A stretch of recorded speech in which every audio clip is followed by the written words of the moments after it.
All right, friends. 5 minutes, and then we are at the very last chapter of First Samuel. Maybe we'll get into the last chapter of First Samuel. Maybe we'll get into the first chapter of Second Samuel. But we're definitely finishing off one book today in 5 minutes. See you there.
Hello.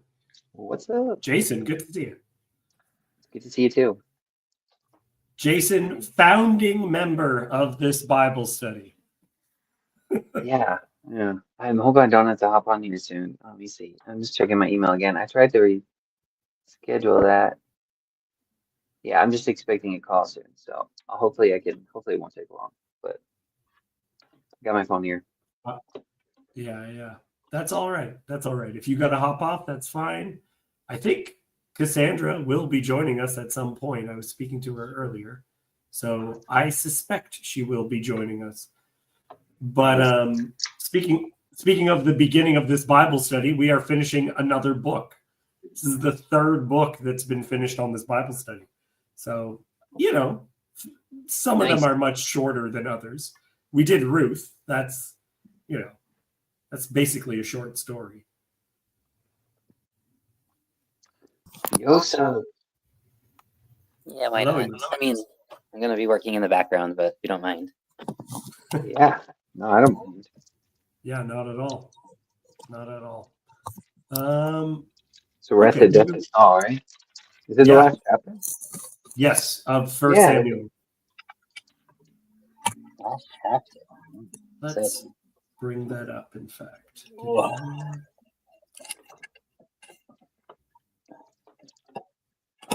on. Okay. Jason, do you want to read for us? Yes. You want me to just read out of my Bible, or you want to pull it? I'll share it. Sorry. Okay. Tayo, you should join us. You should. You should read with your British accent. British Jamaican? I think he's got a British Jamaican accent. Is he quoting Ruth here, I guess? I believe so. Because we did do Ruth. That was the short one. Okay, go ahead. All right, I'll start. Now the Philistines were fighting against Israel, and the men of Israel fled before the Philistines and fell slain on Mount Gilboa. And the Philistines overtook Saul and his sons, and the Philistines struck down Jonathan and Abinadab and Malchishua, the sons of Saul. The battle pressed hard against Saul, and the archers found him, and he was badly wounded by the archers. Then Saul said to his armor-bearer, "Draw your sword and thrust me through with it, lest these uncircumcised come and thrust me through and mistreat me." But his armor-bearer would not, for he feared greatly. Therefore Saul took his own sword and fell upon it. And when his armor-bearer saw that Saul was dead, he also fell upon his sword and died with him. Thus Saul died. Let's pause one moment there. Already a whole bunch of very interesting things. Remember, the job that David was supposed to have for Saul was his armor bearer.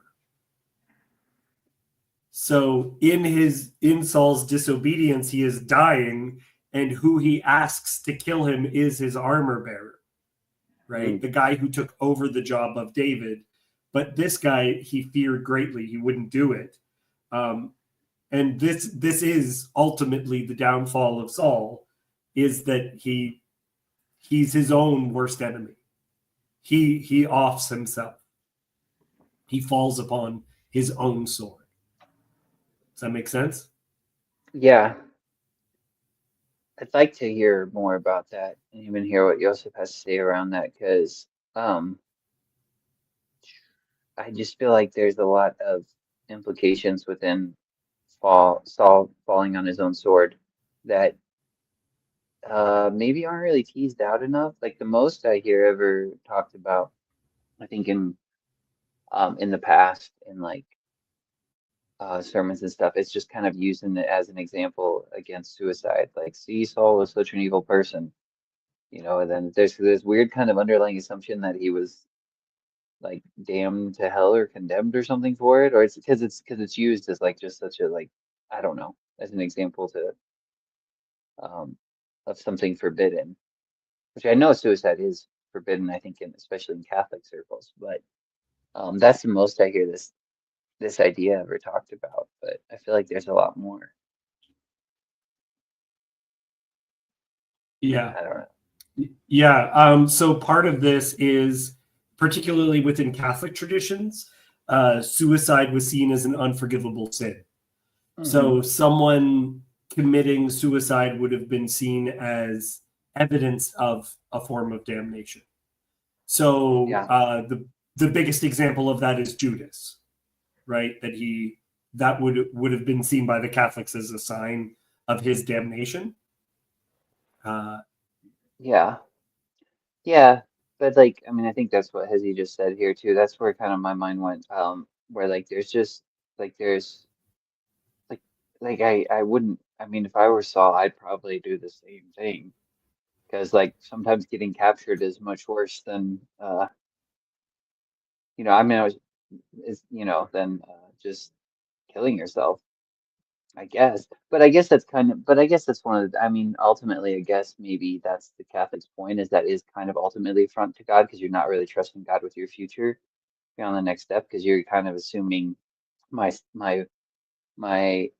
future is going to include a level of suffering that I cannot endure. And so that's kind of weirdly, still kind of an affront to God, I guess, in some ways. I'd like to talk more about this, but I want Cassandra to have an opportunity to share any of her thoughts she might have. Cassandra, back from the earthquake. She survived a tsunami and an earthquake last week. Nice. What a rock star. Well, there was no tsunami, so that's nice. Wasn't chased down by the ocean. But no, I don't know if I have much. We went over, I was gonna say, I think in First Chronicles when they talk about Saul's death. Oh wait, how far did you read? Down to when he's fallen on his spear, and there will be a slight, well, it says sword. There will be a slight difference in 2 Samuel chapter 1 on how he dies, which is also interesting. Okay, because I didn't write down any notes. I should have, for First Chronicles 10, because I think it has like almost the same thing, except I think it has a different name for that temple that they put his body in. No.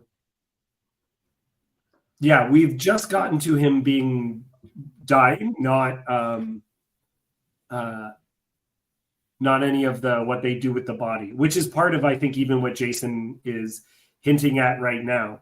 You'll remember at the beginning of Judges, a story that I really like, because I'm a weirdo, is Adonai-Bezek, where they cut off his thumbs and his big toes so that he can live his life eating scraps under a table like a dog, right? This is sort of a thing that would be done to a king who was defeated and taken alive, right? Or even, what's it called? Hezi was making mention of this as well, the cutting out of the eyes of Samson. But this is also, I think a lot of people don't realize this, this is why cursed is anyone who is hung on a tree.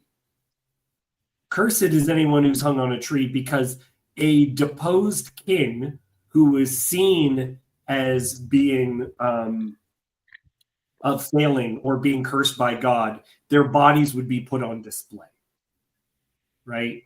They would show the king completely ripped apart.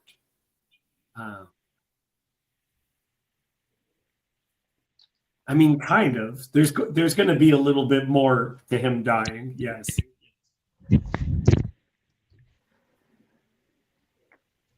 Yeah, I think Joshua does that to some of the kings too. He puts a few of them. I bet he takes them down before sunset or something like that. Yeah. Is there a law? Yeah, I don't know. Yes, that's a law. You can't leave a body up.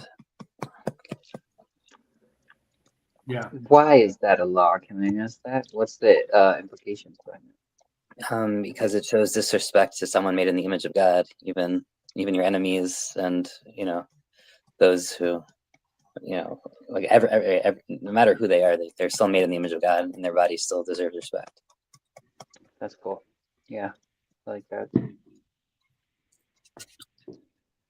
That's good. Joseph, can I get, I don't know if you've actually come on just to say what your opinion on King Saul is. Like, It might be hard. I have a bit of a fussy baby right now.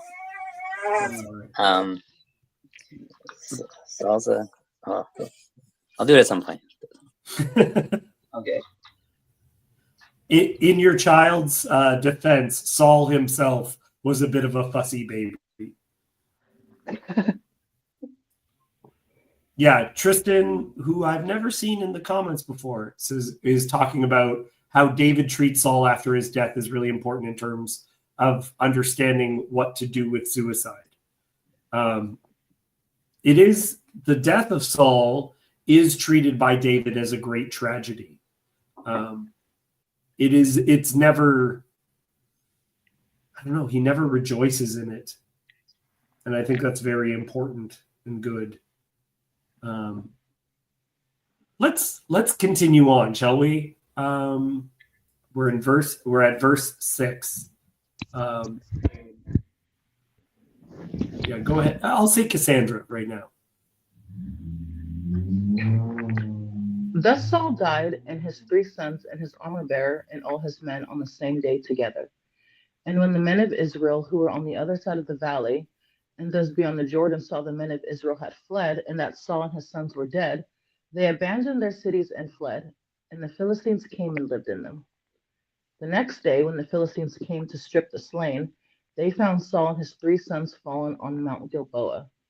So they cut off his head and stripped off his armor, and sent messengers throughout the land of the Philistines to carry the good news to the house of their idols and to the people. They put his armor in the temple of Ashtaroth, and they fastened his body to the wall of Bethshan. But when the inhabitants of Jabesh Gilead heard what the Philistines had done to Saul, all the valiant men arose and went all night and took the body of Saul and the bodies of his sons from the wall of Bethshan, and they came to Jabesh and burned them there. And they took their bones and buried them under the tamarisk tree in Jabesh and fasted 7 days. Okay, let's pause a moment. The death, what they do with the body of Saul reminds me of some of what they did with the body of someone else, which is Goliath. It kind of sounds a little bit like the displaying of David cut off Goliath's head, and David took the sword of Goliath, which they had a lot where the tabernacle was, right? So it sounds very similar to what happened to Goliath, which is kind of crazy, who you'll remember as well. The defining characteristic of Saul is his height. And so it's like it's this echo of the death of Goliath. There's 2 questions. So what it reminds me of, because I was actually just read through Chronicles, First Chronicles, and it doesn't say it in the same. I was looking for it here, but it says, then they put his armor in the temple of their gods, and fastened his head in the temple of Dagon. And that's what, and it reminded me of when the Dagon fell over and his head broke off, and then they're taking Saul's head to that same temple. So I don't know if there's something there. I'm just pointing at it. Don't know what it is. Sorry, whose head is getting put? Saul's head is getting put in the temple of Dagon, is what it says in Chronicles. Okay. Yeah, and Dagon is the one at the beginning of Samuel when the ark, right? The ark was there. I can't remember. Yes. Yeah, you're right. And his head broke off. So I don't know if there's some weird thing going on there too that I can't piece together, but Certainly. Yeah, that's a very interesting image. Yoav, you have been summoned. Good to see you, my friend. What's popping up for you? Okay, with apologies for me, always nitpicking on the unimportant stuff and not on the big questions of the story. Let us go back 1 chapter to the story of the witch of Endor. Mm-hmm. So King Saul appeared at the witches with 2 men, probably his bodyguard, not just 2 random people he picked from the camp. It was his bodyguard. Probably after this battle, those two men are dead because, King Saul dead with all his men. Before they go to the king, they go to the bodyguard. So the two men are dead. Question, who is left to tell the tale of the witch of Endor? Another item, the people of Israel are fleeing their cities. And the settlement of Endor is very nearby because you can go there and back in one night. So the people of Endor are probably fleeing their village, and probably the Philistines are coming and raiding and taking all the cattle and all the properties, and people are coming back later to an empty village, probably. Mhm. And now, what bugged me is the story of the fattened calf. I think it's a key. It's not mentioned by chance. That the witch kills yes. the fatted calf and that they eat and before he Yes. ever goes. Yeah. Of course, in the course of one night, it's not that the three men ate the whole of the fattened calf. Probably, the only way you can do it technically is you take out the liver, and when you put the bread in the oven to make the pita bread, then you fry the liver with some onions, and then you serve them fried liver and onions in pita bread. We can take on the way back. Anyway, whatever it was done, the most of the calf is left. Yeah. And it will take the whole night to cook, because you want to cook it immediately. It will go rotten otherwise. So in the morning, all of the people of the village are invited by force, invited to a feast. And they ask the witch of Endor, why is that you are giving this feast for us?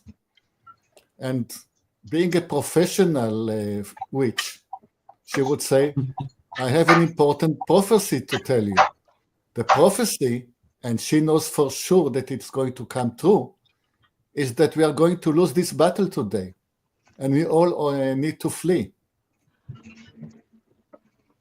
And then everybody remembers the story.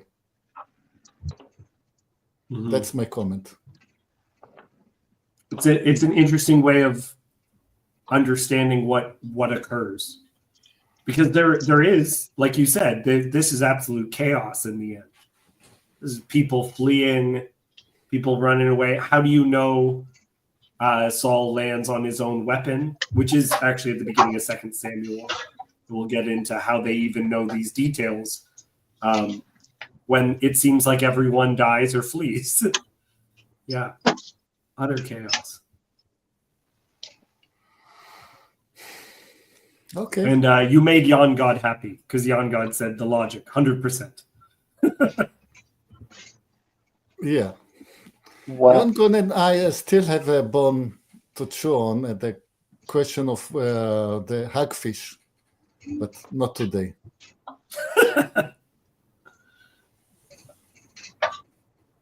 Why do people fast for the dead? That seems like it could just be a natural response to grief, but then but it almost seems like it's a weird traditional thing too that we just don't engage in anymore, at least in the Western world. Right. Well, it's, the symbolism of grief. I think about my Nana, her husband. So my grandfather died when my father was like 12 years old. And my dad remembers that his mother, so my grandma, wore black for years. It was like a form of grieving that she embodied and showed everyone for a very long time. I might be able to jump in a little bit there.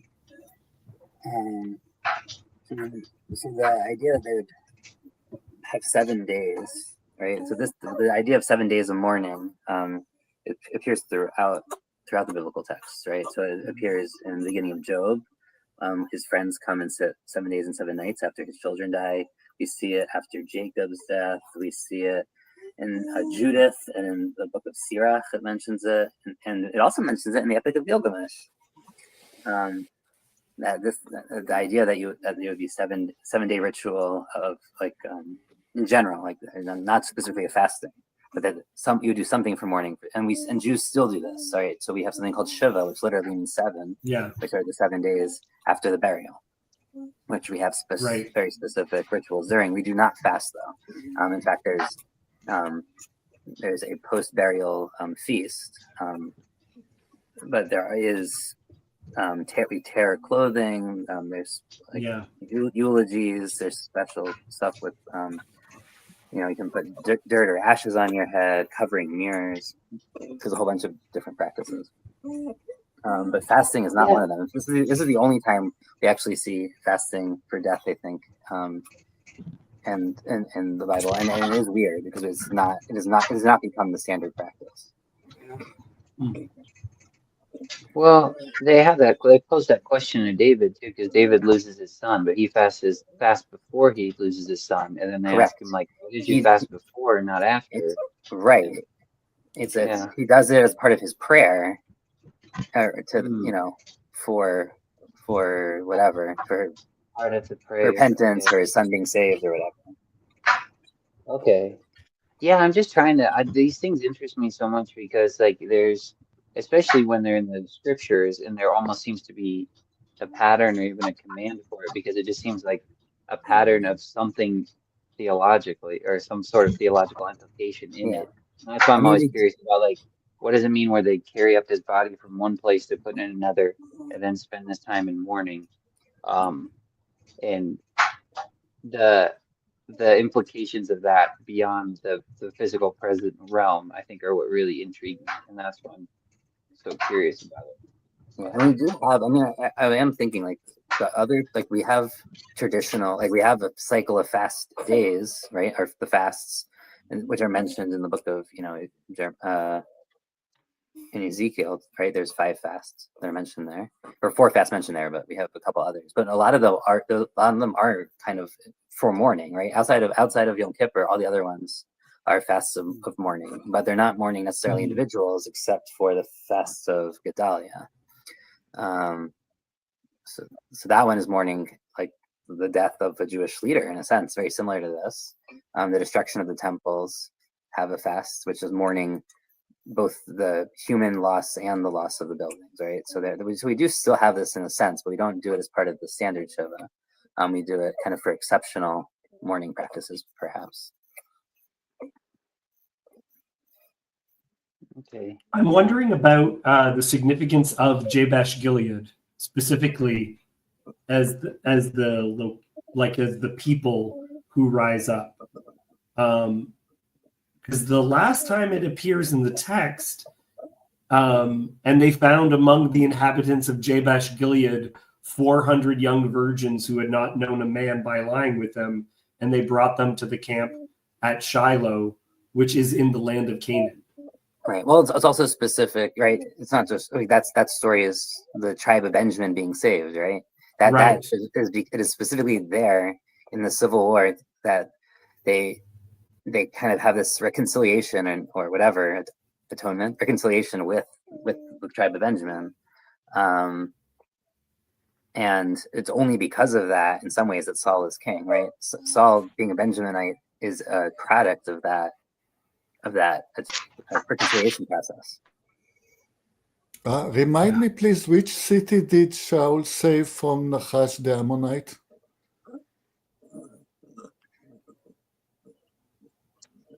Yeah, he's right.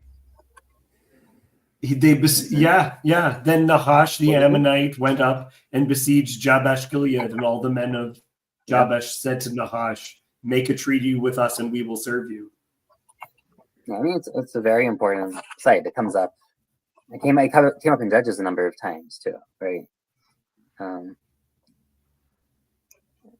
But it's the third instance where Saul is made king, where he's finally fully accepted by the people is after he defeats Nahash. Yeah, that can't be an accident, man. Yeah, that is. You can also imagine why those would be the people willing to go to bat. Like they would have, the Philistines would have done a lot to maintain their ownership of the body of Saul. So these guys willing to come in and do this stuff, you could see why they'd be willing to. These were people that their lives and eyes were saved by Saul.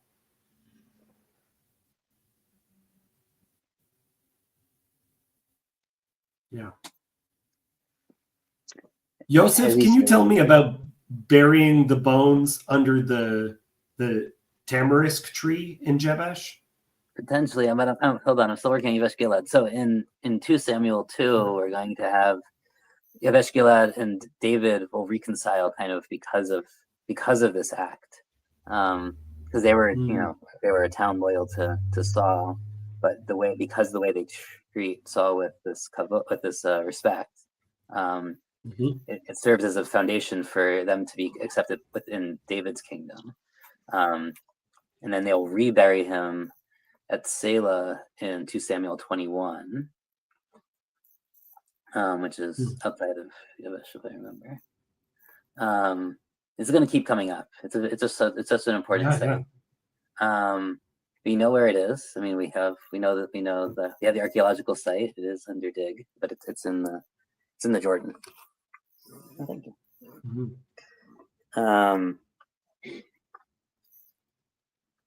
And yeah, it does seem to have some interesting connections archaeologically and anthropologically with Givat Shaul, which is named after Saul. Like literally, I mean, we had it earlier, right? That's also in the same chapter with Nachash, where there's messengers that go between Givat Shaul and Yabesh Gilad. Excellent. Yeah. As well as you were asking about something else. You were asking about burying the bones. So under a tree. Under a tree.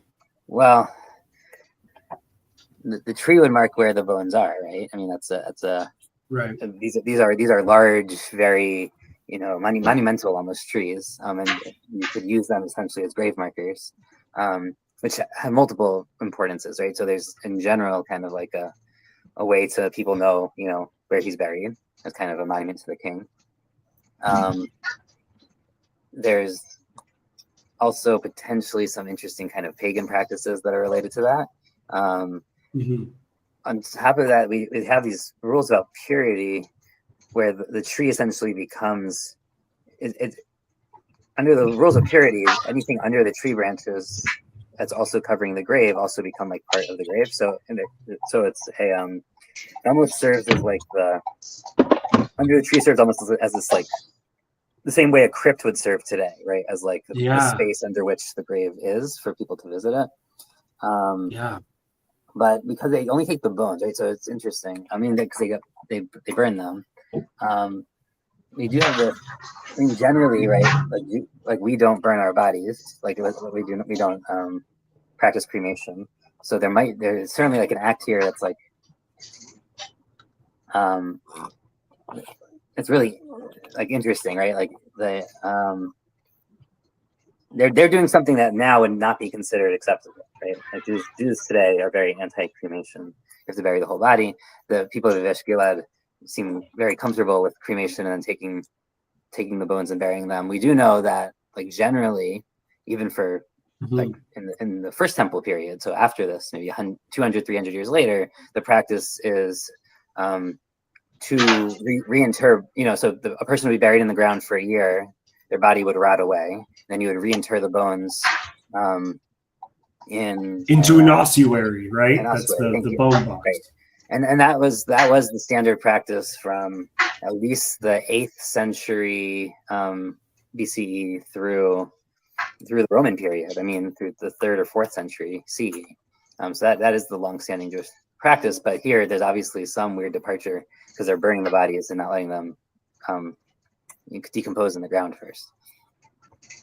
We do have, I think, one other example of someone being burned, but it's like one of the Judahite kings, but there it's clearly a sign of disrespect. So that seems to complicate this. Now it could just be they have weird practices on the, on the Transjordan side. The Avishgilad is kind of a weird place, and they do things a little differently. They cremate, they fast. Maybe they're not quite, practicing the same Judaism that we see on the other side of the Jordan, which is its own kind of interesting. Well, this wouldn't be this isn't also a full cremation. This is very interesting too, because it seems just to be to get rid of the flesh. Right. Well, there's a question of do they even have the technology to do a full cremation? Like the temperatures one needs to burn bone at a very, very high rate. Yeah. I'm not sure. I don't know if they would have even had that capability at this point. We have to talk about. Okay. Anyone else before we move on?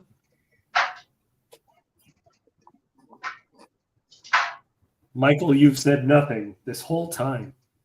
Yeah, I came in, late because I was finishing up by talking to Nate, so I That's all didn't right. actually pay attention to what happened at the beginning, so because I wasn't here. So I'm here for the rest.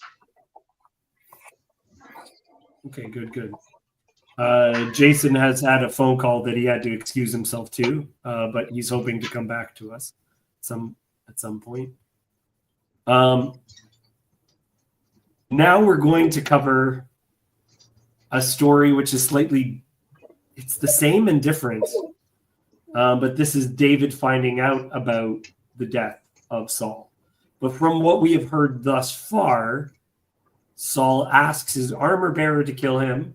Armor bearer will not, so Saul lands on his own sword. That's the only language we have. This is going to give us a very different language. Cassandra? After the death of Saul, when David had returned from striking down the Amalekites, David remained 2 days in Ziklag. And on the third day, behold, a man came from Saul's camp with his clothes torn and dirt on his head. And when he came to David, he fell to the ground and paid homage. David said to him, "Where do you come from?" And he said to him, "I have escaped from the camp of Israel." And David said to him, "How did it go? Tell me." And he answered, "The people fled from the battle, and also many of the people have fallen and are dead. And Saul and his son Jonathan are also dead." Then David said to the young man who told him, "How do you know that Saul and his son Jonathan are dead?" And the young man who told him said, "By chance I happened to be on Mount Gilboa, and there was Saul leaning on his spear, and behold, the chariots and the horsemen were close upon him." Okay, let's pause a second because you accidentally paused there. We will say that was purposeful. Sword can be used metaphorically as weapon, but right here he's leaning on his spear. Right? Even in some of the images, it'll be a spear or a sword. They'll switch which one he is leaning on. And we made mention of this when we were upon that passage, that they come up upon Saul and his spear is in the ground. And I talked about how with an ancient spear, there would be a counterweight, which would also have a spike on the back of the spear. So the way that Saul almost died at David's hand was with the spear standing straight up. So it's interesting that this is the way that he is going to offer himself. Yoav, I'm sure, has some sort of opinion on this because he has strong opinions on spears versus swords. The story of the Amalekites is simply not true. First, you cannot get chariots up Mount Gilboa. It's quite a steep mountain to climb, and it's wooded. You don't fight with chariot on the mountain. you fight in the valley below. Yeah, fake news exactly. Interesting linguistic point. He was not talking about chariot and horsemen. He was talking about chariot and the owners of the horses. Something is queer about it. I think that boy did not know how you use horses and chariot in battle. He hasn't seen a real battle in which chariot and horses are used. Yeah, I wonder about, for those who don't know, the main use of chariots, because we're so used to them like running into soldiers. This is not what they use chariots for. Chariots, their number one use was to move archers, because then you would have someone who could shoot arrows, but who could move so fast that they themselves would not be in danger. So the chariots was often bringing the archers to a certain place. And we could see in the previous chapter, that is what happened to Saul. He's been struck by arrows already. He knows he's going to die, and that's why he asks. So it may be exactly what you are saying, Yoav, that the archers are in the valley. They're moving the chariots, and they're using them to reposition archers that have struck the king. I would also say that, like, to push back a little bit on you there, I don't think that this actually cannot have happened, because one, they're Behar Hagilboa, and we know in the story of Deborah, for instance, in the same place, they use chariots at Har Gilboa. They do park them at the base of the mountain. They got stuck in the mud at the base of the mountain after a rainstorm, it seems. But the Hebrew, like, the prepositions are not exact, right? It just says they're at Har Gilboa, even if they're not on exactly the mountain, like the slope. Right. They're there in that location. You know, we don't differentiate between the valley and the mountain as a place name, at least in these texts. So, and yeah, I mean, it seems like this is consistent. I mean, he's focusing on the chariots and riders as opposed to the archery that's happening from them. But it does seem to me to be consistent to some degree with Shaul's story. He says it in funny ways, but then again, in the Bible, we do know that often the authors do try to put in elements that are more true to the dialects of the speakers. So people from Aram use Aramaicisms. We know that. We know Babylonians use, even though they speak in Hebrew still, they use phrases or grammar that point to them being from a different place. And I think that's possible here with Amalekite even, where he's using slightly off Hebrew, but I think that's because they're pointing to his dialect. Do you think that that's also, like, I'm wondering about the use of sword versus spear? It's possible, right? I mean, this is Cherev can just mean any weapon, right? But we usually translate it as sword. We don't, spear can be described as a type of cherev. In fact, some places it is, but they use other words occasionally. They have other generic words for weapons too. I don't necessarily see it's a big problem. I do think there's some really weird and interesting words in this section, right? Shavats, right? I don't think that's like a word we see anywhere else really. He has some interesting like grammars that to me point to. I think it's too hard to tell. Like I wouldn't take any of this like as an indication, because it's possible it's dialect. It's really hard to tell if he's like pointing to something more general or not. Mm-hmm. Yeah, fascinating. And again, David was off fighting the Amalekites. Saul's final rejection is because of Agag of the Amalekites. And this guy who's come forward is an Amalekite. So we're going to get more into that right now. Cassandra, can you read from, go from 8. Go from 8 right there. And he said to me, "Who are you?" I answered him, "I am an Amalekite." And he said to me, "Stand beside me and kill me, for anguish has seized me, and yet my life still lingers."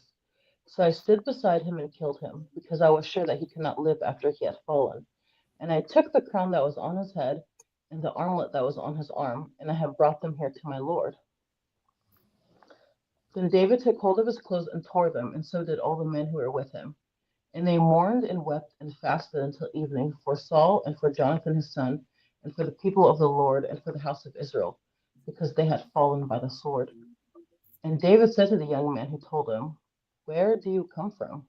And he answered, "I am the son of a sojourner, an Amalekite." David said to him, "How is it you are not afraid?" Then David said, "How is it you are not afraid to put your hand to destroy the Lord's anointed?" Then David called one of the young men and said, "Go execute him." And he struck him down so that he died. And David said to him, "Your blood be on your own head, for your own mouth has testified against you, saying, I have killed the Lord's anointed." Woo! Any thoughts, guys? So I have a couple notes in this edition that I'm looking at here. The crown and armband he has seem to parallel what we know from Assyrian royal markers, right? So the Assyrian kings specifically wore these two markers as marks of royalty. They, which might just show, I mean, it doesn't necessarily mean that this text is Assyrian, or like, I mean, it just ancient Near East, but looking more toward the East than, let's say, Egypt or something. Seems to be the more influential kind of symbolic world they're in here. That is interesting.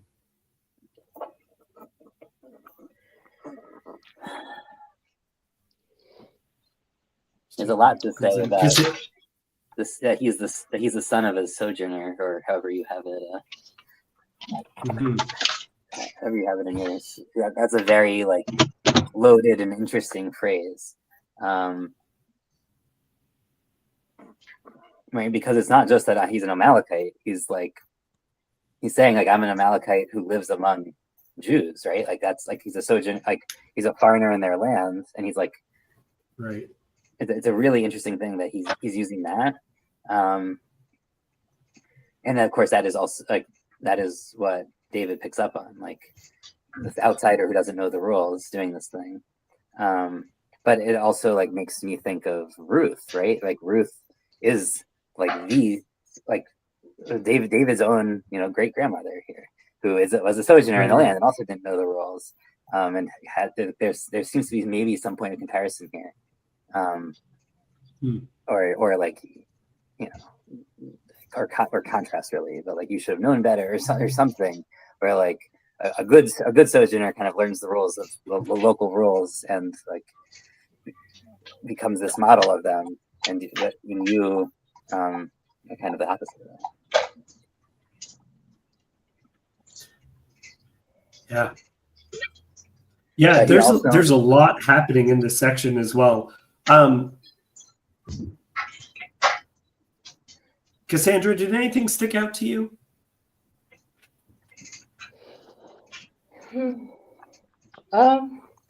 No, it's interesting reading the two stories back to back, because it's like, I don't know, it's like you see, maybe I'm thinking of it the movie version, and then all of a sudden they slip in like the second perspective that fills things out, because it looked like Saul killed himself.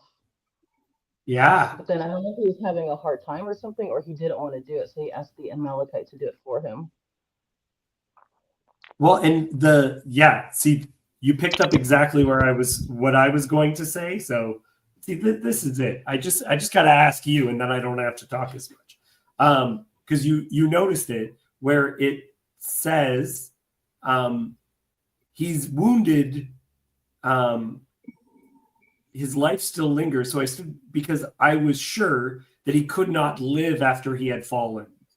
So he is more like mortally wounded. He will die from it. He's got a spear through him, but he's still just gasping for life, kind of a thing. And I do think what Joseph was saying also, it needs to be the Amalekite who kills Saul. So Saul has killed himself, quote unquote, but he's suffering, and the final blow needs to be an Amalekite, even if that Amalekite just so happens to be there. It's like perfect justice that an Amalekite does it. So that it's not even, because David at this point was in an alliance with the Philistines. The final blow isn't by David. It's not even by someone David is aligned with. It's by the Amalekites who David was fighting.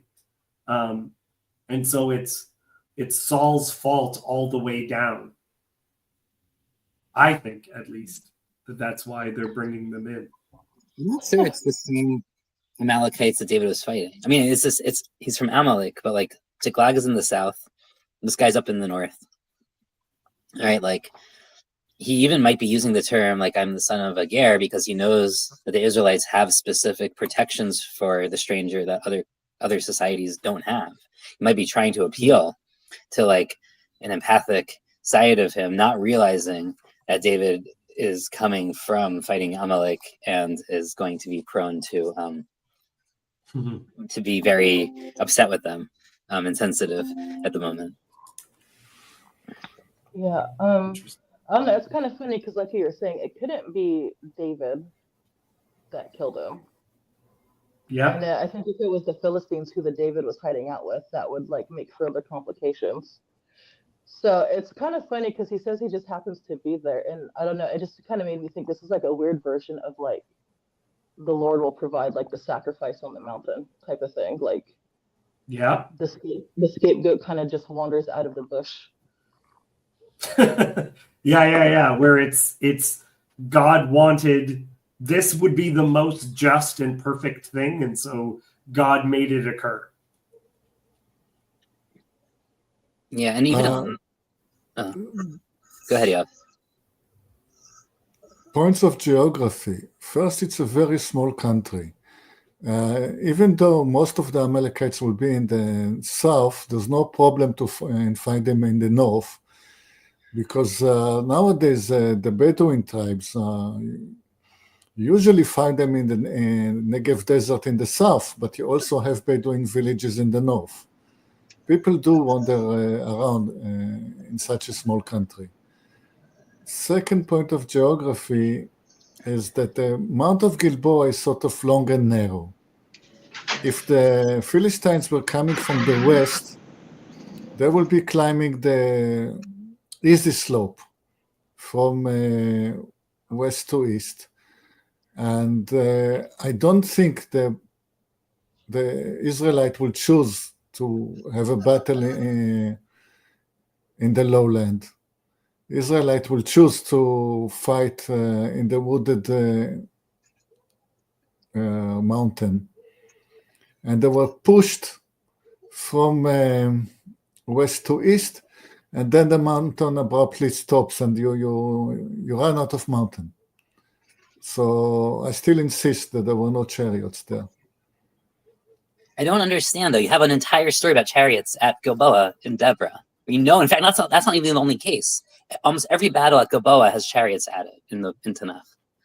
So I don't understand. Like right? Like there is the slope from the valley. I think we're also assuming that they're climbing the slope as opposed to coming into the mouth of the valley, which is of course where chariots would come in, right? They wouldn't come up the slope; they'd come into the mouth of the valley, down the Israel. And we know also the retreat of the Israelites is eastward, right? Because they go to Bet Shan and then Yavesh Gilead. Okay, I will not ponder it further. I would also say I like Cassandra's point. There's this very weird leitmotif, like one of these keywords that comes up like over and over that like is like a trigger when when in line 7 where he says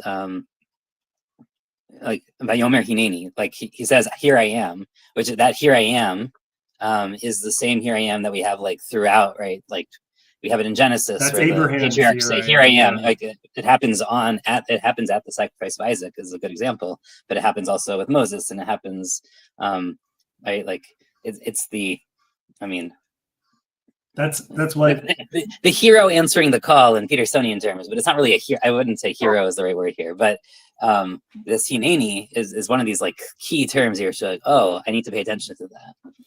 yeah, my Hebrew professor, I think it was first week of Hebrew class, said Hanani is the proper response when God calls you. Okay, so it said, because there was so many people in seminary, if you hear God's call, the correct response is Hanani. Here I am. Yeah, and we That's also what you have said. this. And then the next line he says Amaleki Anochi, which triggers like well, it's funny because this is the same Anochi I am usage that Christians make a big deal about Jesus using, but it's used like everywhere in biblical Hebrew. Like I am an Amalekite, I am, right, or whatever. But it also we have this phrase Ivri Anochi that happens much more frequently when a Jewish person is, or a Hebrew, whatever, is identifying themselves. So it is this really interesting thing because he's using language that might actually show that he's a sojourner among the Jews, right? Because he's using these like key Jewish kind of terms in his own Amalekite way, in a very kind of thing that should like trigger lots of intertextual references. We also have David tearing his clothes, which we spoke of before, is part of Shiva, like you were describing that, right? Like people will like won't people like rip their pockets and stuff? Isn't that's like you can it's be any piece of clothing you're wearing, you're supposed to rip it, and you're not allowed to repair it again. Like it's a permanent rip to kind of show like the permanent loss of the person from the world or from your life. But it also says that he fasts until evening, so it's just for the day. But there's also a fasting here with when David finds out.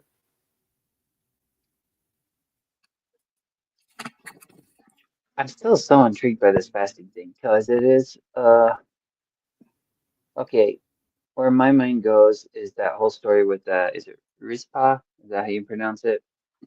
Because I guess just what I think of is the idea of someone being buried with their fathers, and when they're being buried, there's this time of like fasting and mourning, which is weirdly, I guess, kind of. I don't know. I don't even know how to frame it. Is it some sort of like almsgiving or offering up in some way? And just where that all of this stuff is connected in my head. Sorry, I'm not making sense. My words are too scattered. Just the idea of Joseph's bones being carried up out of Egypt to be buried with his fathers, and the bones of Saul's sons being moved to be buried with his father because of Rizpah, standing there. And so then just the act of people engaging in this mournful spirit and fasting, and weirdly this giving up of their own bread on behalf of the dead is just something that's so intriguing to me. And I'm not sure. I wouldn't say they're giving up their bread on behalf of the dead, right? Because they're fasting, but they don't bury the dead with anything, right? Like it's not like the Egyptians, right, who bury food with the dead to take them and so they have food for the underworld. They're not burying them with weapons like the Hittites or Amorites would do. And there's a different concept, I think, of Sheol here. But yeah, I mean, they're going to join their fathers. That is a loss for the world, but at the same time, like it's not necessarily like a bad thing for them. Like there's a certain kind of, you want to call it like familial. Yeah, there's like you're if you die in good standing with your family, then you join them in the afterlife. I mean, this is a very important concept because we have this idea of being cut off, karet, which is this punishment for like not doing things that make you part of the Jewish family. So circumcision, not doing circumcision, being part of the Paschal offering, eating on Yom Kippur, right? Like all those things. I mean, there's a list of these types of things that like show that you're cutting yourself off from the spirit of the community, but like both in life and death in a really fundamental way. Well, and so the parts would all be gathered together, as Joseph was saying afterwards. And we have these ossuaries where you don't want to lose even like someone's little toe. you kind of put it all together, all the bones. And in a story like the death of Jezebel, part of what happens to her is she's ripped apart by dogs, and that is supposed to be some kind of an illustration of how she's condemned, like that there are no parts even to be gathered together. And in the Catholic Church, there were even very extreme stories where a saint would be ripped apart, and they'd have these stories of like underground in these crypts, the bones all roll together so that they're all found even though they were ripped apart, and like different sections of the person brought to different sections of the empire. Because unless I'm mistaken, some people had this idea that the bones themselves were the down payment for the resurrection. So you have the story of the Valley of Dry Bones, where God's breath is blown upon them, and then they develop sinews, and then they come alive. So you see rebuilding the person from the bones out. Yeah, well, it's funny because, I was thinking about how in the garden, in the Garden of Eden or whatever, at the beginning, God tells like Adam and Eve to eat any of the fruit that has seed in it. And, when you eat fruit, like you eat the flesh goes away, but then the seed is the thing that remains when the flesh is consumed. The hard and that's center. that's what you plant in the ground, and then you get a new plant, a resurrected plant in a way. So, I mean, it kind of makes sense if you think about so it's like God's told them to sort of study this thing. I mean, that's the only thing you have in nature. And I guess, as opposed to cremation, where it's like that's like when you offer an animal and you're like sending it up to God in the flames. Yeah, you take the people seeds that are like the bones and plant them in the ground, and that's where the person's gonna come from. So makes sense. Yeah, I mean, there is some debate, David, over whether you need all the bones or just the skull or a specific part. Right. The pineal gland, right, becomes very important in different parts of this tradition, across Judaism, Christianity, and a couple other like kind of local interpretations of it. Yeah, because the skull, even the term head, skull and head become an idea of source. So the way we speak of like the head of a river is how they would speak of the head. So they would see all the rest of the bones coming from the skull. So this idea, and I mean, even when people try to think of themselves as like a soul, if you will, or where they are, they think of themselves as like piloting their bodies from inside their heads. That's the way people think, and there's a lot of different philosophies where they're getting these from, even if they don't realize it.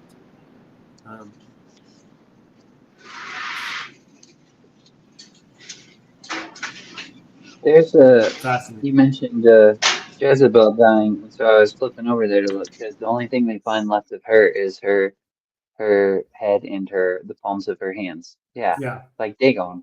Well, I mean, Dagon is the opposite, right? Yeah. They find just his torso because his head and his hands break off when he falls. I don't know. I'm just really intrigued by that, and I don't know what that means. Like, so I flipped over to Revelation because I know in Christian circles the whole mark of the beast thing people freak out about by getting the mark on your forehead or on your hands.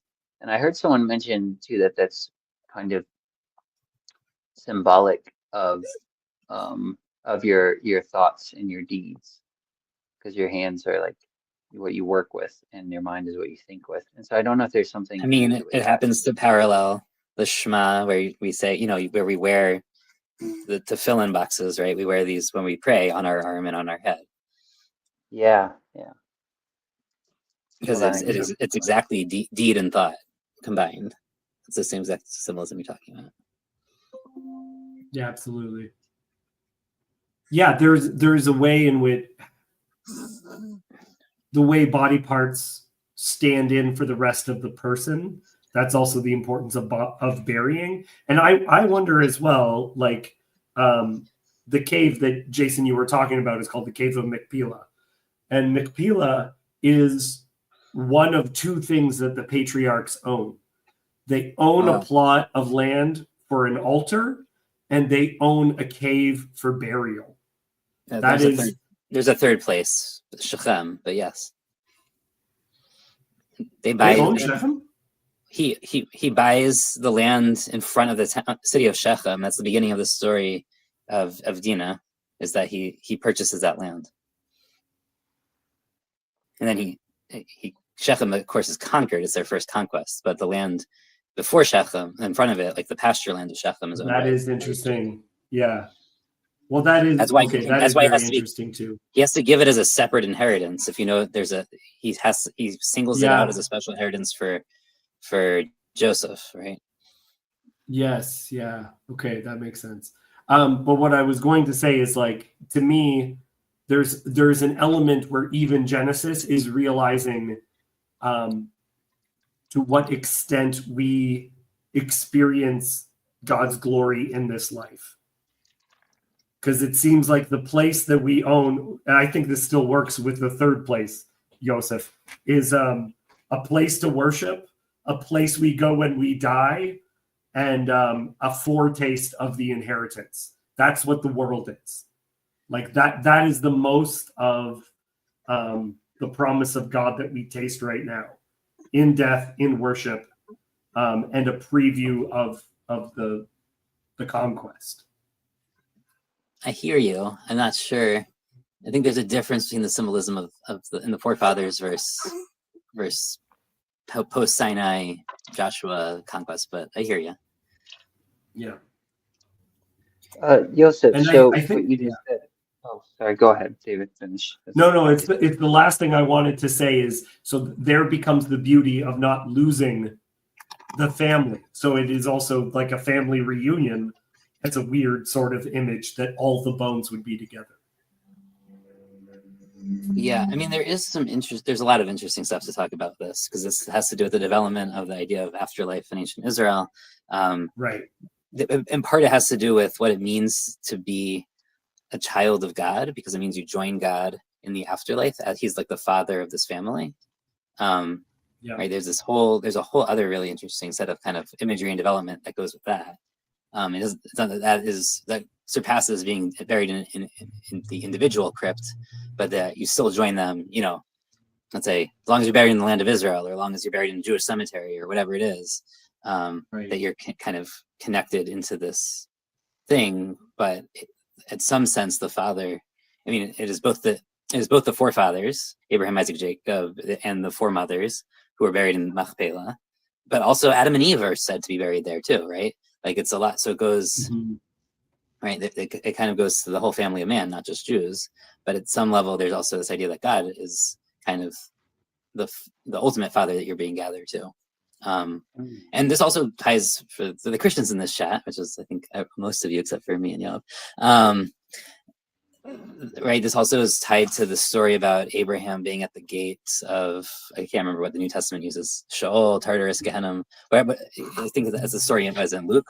So, like, this is a set of midrashim that Abraham sits at the gate there, and kind of so there's different versions of it, because in some versions he sits at the gate of hell or whatever, Gehenna. In some versions he's sitting at the gate of kind of the afterlife in general. But either way, like, he's making sure that, like, Jewish people who are, like, in good standing go, like, join the Jewish section of the afterlife, whatever that means. And as the father, right, that you're joining. That's what I was going to ask. In Abraham's bosom, right? The idea that reconstituted in Abraham. Right. The problem, of course, is the word bosom there is probably not really bosom. It's probably thigh. No. And Abraham's thigh, when we know thigh is representative of your descendants, right? Those who come out of your loins, really. I mean, right? It's really Abraham's loins more than bosom. But we right. It was, and that's cleaned up in translation. that's what is sworn on to get Rebecca, right? The servant of Abraham, put your hand under my thigh. Yes, right? But it's also And then but it's also Jacob's descendants. When they said he has 70 descendants came down to Egypt, they're called the those who emerged from his loins or his thigh. I mean, that's literally what they're called in the text. I have a question, because this is something that's always intrigued me as well. With all of that being said, and the whole idea of Abraham and being gathered to your fathers and all that, what's the ideas behind Rachel? The ideas behind what? Rachel, is it right? I mean, about wasn't her? she buried? She's not she's buried buried with him. separately. She's She's like, buried in Beit Lechem or outside of Beit Lechem. Yeah. Mm-hmm. Is it because you have everybody else is kind of buried in this one gathering place, or Abraham's bosom type stay, like the field that Abraham bought, or the Abraham's loins or whatever. But then Rachel, like it's mid journey she passes, and he's like sad, Yeah. and it reminds me of that. I don't know. It kind of reminds me of that movie Into the Woods, and there's like a song at the end, the Disney one, and he's like, we all lose somebody like on our journey through the woods or something. It kind of reminds me of that. There's some weird like sorrow that like she is buried not there, just like on the way. Well, yeah, it's complicated because only Leah is buried there. So neither, it's not just Rachel, right? Not Zipporah, Bilhah and Zilpah also are not buried in the cave. Only one of the four mothers of the tribes. I mean, there's tons of imagery with that, right? Because we have verses about Rachel, crying for her children. She's kind of, because she's in some ways like, right, she serves as this like outpost for the northern kingdom. In some ways, right, she's also buried in the northern kingdom where her children live, which is also kind of interesting, right? She's not buried like in the south which is really the center of Leah's children. So we can kind of see a northern southern kingdom thing going on there. We can certainly see in Jeremiah where it transforms into she becomes this symbol of kind of longing and hope for the northern tribes to return, right? So that's a whole other kind of set of imagery we have with her. But ultimately the cave literally means doubled over, like it's little, or pairings, like machpelah is kaful. It's something which is doubled. So the fact that there's only pairs of people there there's four sets of two is kind of its own. I mean, there's tons of symbolism to talk about this. We can go for hours probably on like Rachel not being buried there, why Leah's buried there, her role among her versus Rachel's role, but also the cave in general and why it's a dual, like it's a doubled cave. And that means that like people understood that as two floors. Some people understood that as like having two sets of burial plots for men and women. Like there's so many ways to read that.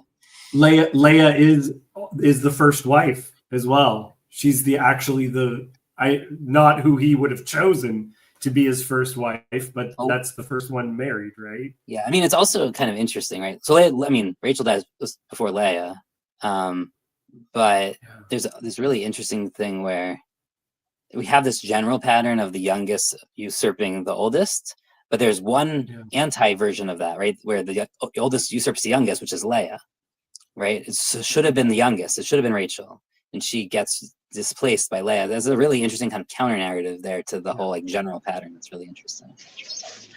Yeah, I did a whole bunch of studying that, and like, cause thinking about like, or really, what should have happened is Leah should have been Esau's wife. Like if you and Jacob, because Jacob took Esau's place as the firstborn and then went there. Right.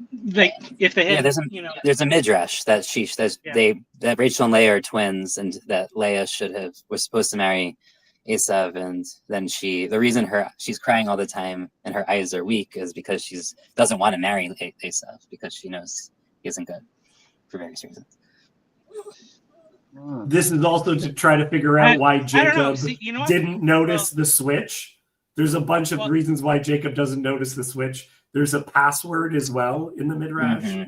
Symbols, yeah. So Rachel was supposed to give him symbols, and then she gives them to Leah. It's her kind of. It's a very cool set of midrashim. Yeah. Well, yeah.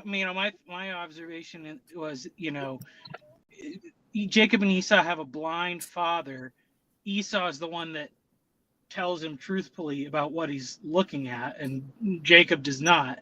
And so it's like, you know, like Esau's like got good eyesight, you know, like, and he helps his blind father. I wonder if, like, you know, that weak eyes thing, it's like that would have been the good match, but, or, you know, I don't know. Yeah, It's, no, you for know, sure. yeah, because it's interesting because, you know, obviously, you know, when you look at it closely, it's there's this role, you know, Esau kind of becomes whatever, like the gatekeeper to Israel, like being on the outskirts. It's not contentious. It's a, you know, they reconcile. So yeah, it's just Sort of. it's an interesting. Well, I mean, yeah, they reconcile, but the nations that come from them then don't tend to get along. Right. I mean, that's why there's so much anti-Edomite rhetoric in the prophets. Right. yeah, but then I mean, well, but that's eventually they are absorbed by Israel, right? I mean, Not really. They're not. I mean, like, so Esau is Edom. Edom survives. They even survive the Assyrians and the Babylonians, unlike many of the other groups, as a distinct nation, like with its gods and language. And the Edomites persist, like through the whole Second Temple period. I mean, Herod is from Edom, famously. He's an Edomite yeah, but slave to isn't the also, Hasmoneans. There was an attempt.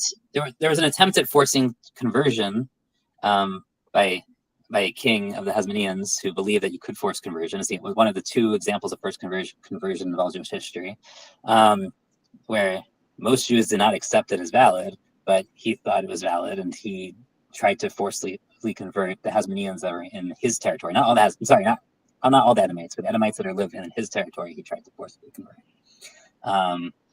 But they basically persist. I mean, they're the Nabateans, and you know, Edom, and in rabbinic thought, they basically are Edom is Rome. I mean, like, they get conflated completely, which makes a whole other set of kind of symbolic issues happen because Herod combines Rome and Edom, like, very literally.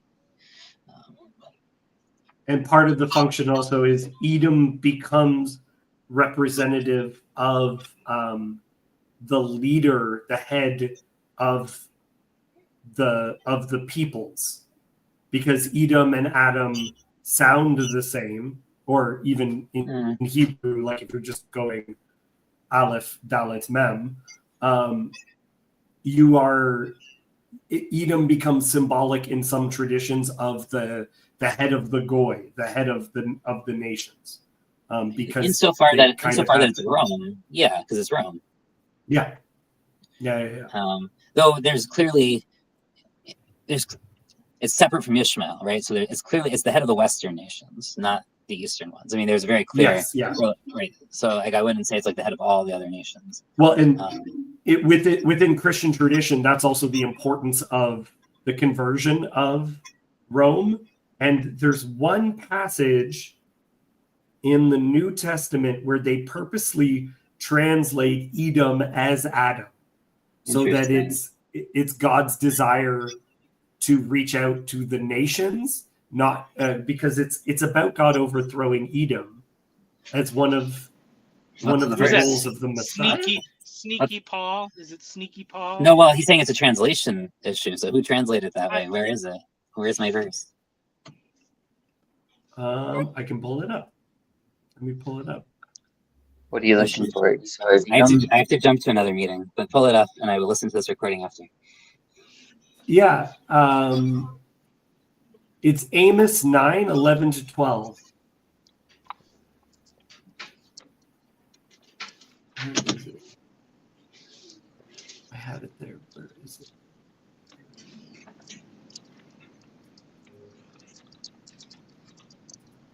It's 9, 11, 12. You want me to read it? Or no? Yes, please. On that day I will raise up the tabernacle of David, which has fallen down, and repair its damages. I will raise up its ruins and rebuild it as in the days of old, that they may possess the remnant of Edom. All the Gentiles who are called by my name, says the Lord who does this thing. And then my mankind instead of Edom. There's like a note that says that. Huh. Yeah, so let me see if I can find the reference. In the New Testament, they quote this passage. Is it here? In the book of Acts, they use this passage to speak of God redeeming the nations. Huh. That's interesting. Yeah, I mean, in Genesis, when it talks about Esau, it says over and over repeatedly, Esau is Edom. Esau is Edom. It's Acts 15 purposely translates it, this passage. Huh.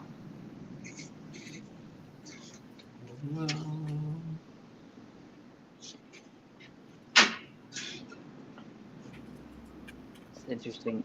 Yeah.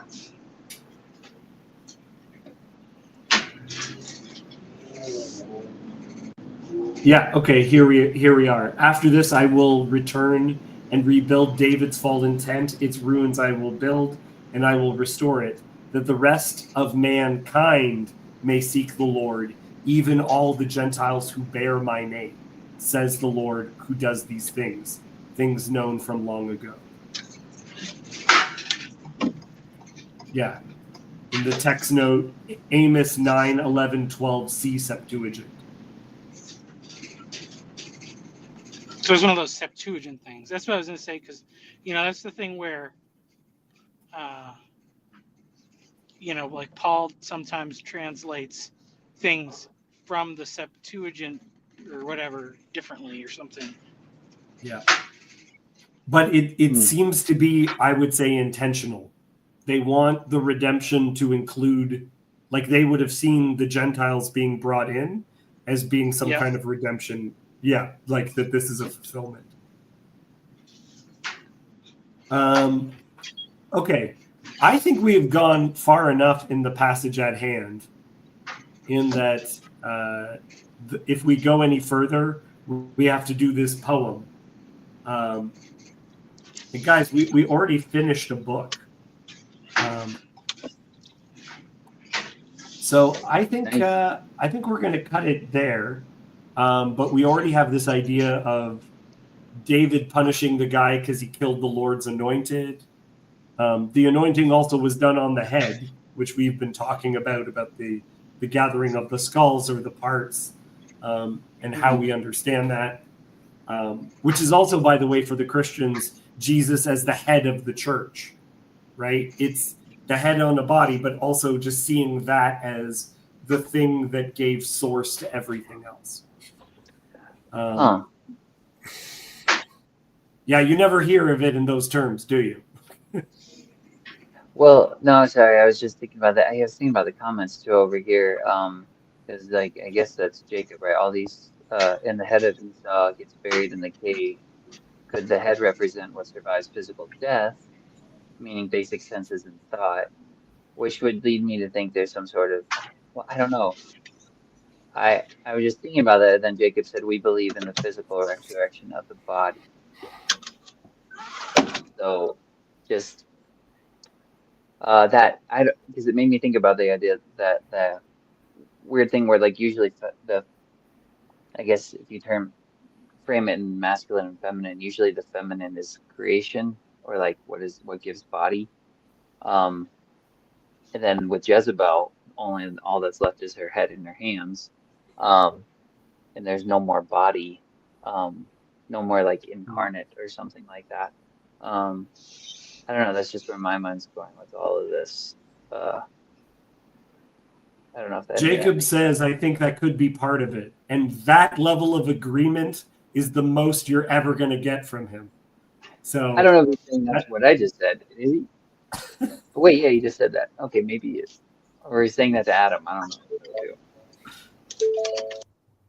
All right. Well, yeah, sorry. We should go. No, I got to read anyway. Well, we're going to be leaving in a second anyway. So bye, Jason. But Yoav, you came back on? So I want to be a bit on the disagreeable side. On the poem that we're going to read maybe next time, he said, Hare Bagilboa, which means mountain in the Gilboa. Even if you interpret Gilboa as the region, David specifically talks about the mountain in the Gilboa, not the valley. Not the land, yeah. Okay. Not the valley. So King Saul died on the mountain, Yeah. where chariots cannot go.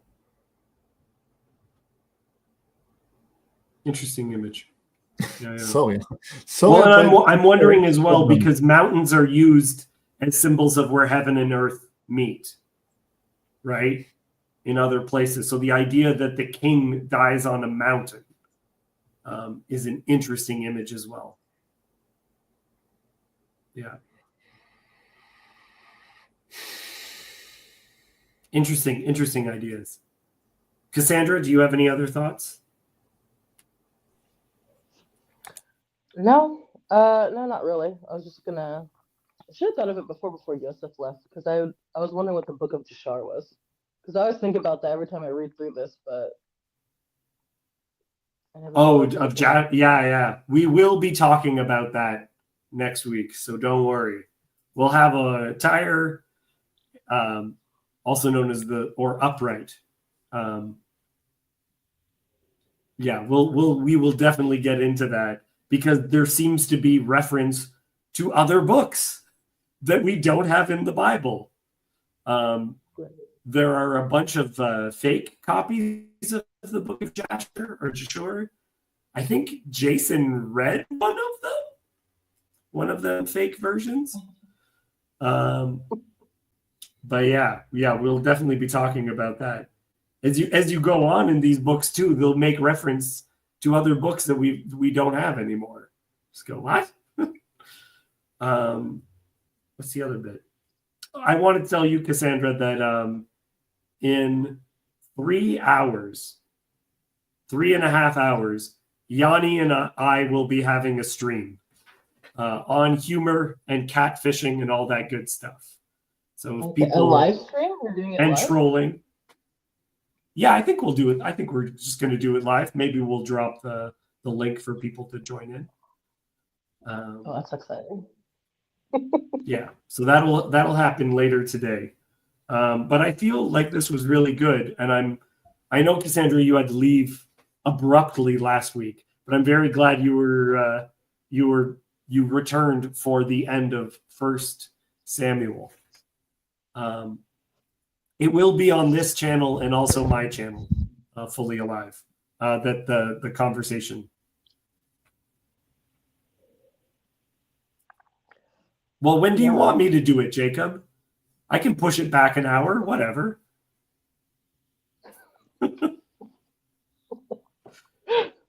Everybody wants to be a part of this.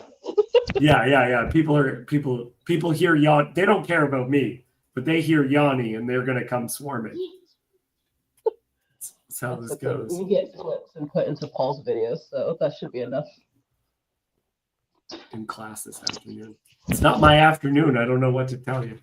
Okay, I'll check with him. Either way, just watch, and there'll be some sort of an update. Okay. All right, I'm going to get out of here. Thanks everyone who spoke up and all that good stuff. Okay. He's in the EU. Yanni is in the EU. Do I have to reschedule this? Okay, I'm going to leave now. Goodbye, everyone. We'll figure it out. Bye.